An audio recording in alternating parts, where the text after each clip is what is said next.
নমস্কার কৃষক বন্ধু, আমি প্রসেনজিৎ।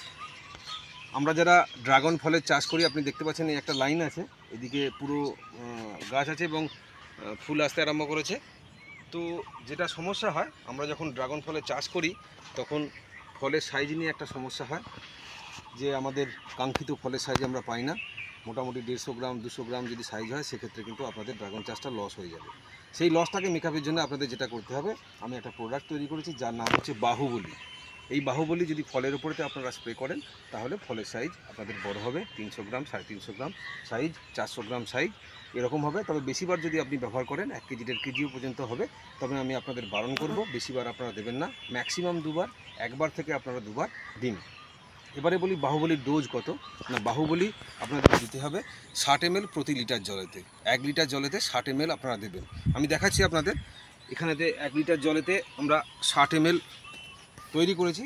1 লিটার জলেতে 60 ml দিয়ে এই প্রিপারেশানটা তৈরি করেছি।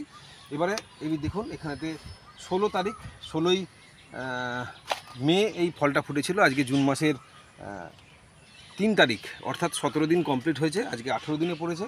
এবং ফলটা দেখুন, আমি সবসময় বলি, যখন ডাঁসানো পেয়ারার মতো ফলটা একটু গোল হবে। ফলটা একটু কিন্তু গোল হয়েছে, ঠিক আছে? এই ফলটা কিন্তু একটু গোল হয়েছে, নিচের দিকটা একটুখানি গোল হয়ে গেছে দেখুন। এই সময়তে কিন্তু ফলটাতে আপনাদের স্প্রে করতে হবে। যদি ছোট ফলেতে স্প্রে করেন, তাহলে সেক্ষেত্রে কিন্তু আপনাদের ফল লাল হয়ে যাবে, ফল কিন্তু বাড়বে না।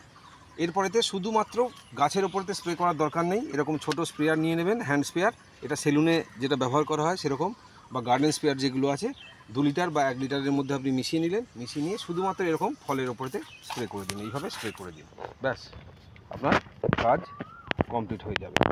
1 লিটার বাহুবলী থেকে মোটামুটি 8 থেকে 9,000 ফল একবারেতে ভেজানো যাবে। এবং আপনি যদি দ্বিতীয়বার প্রয়োগ করেন, প্রথমবার প্রয়োগের 6 দিন বা 7 দিন পরে আবার স্প্রে করুন। এইভাবে আপনারা যদি প্রয়োগ করেন, তাহলে সেক্ষেত্রে আপনাদের ফলের সাইজ, কাঙ্ক্ষিত ফলের সাইজ আপনারা পেয়ে যাবেন। তবে মাথার মধ্যে রাখবেন, কাঁচা ফল তুলবেন না, গাছেতে ফল পাকতে দিন। পাকার পরেতে তারপরে বাজারজাত করুন। আপনাদের কিন্তু বিক্রি করতে কিন্তু কোনো রকমের অসুবিধে হবে না। নমস্কার।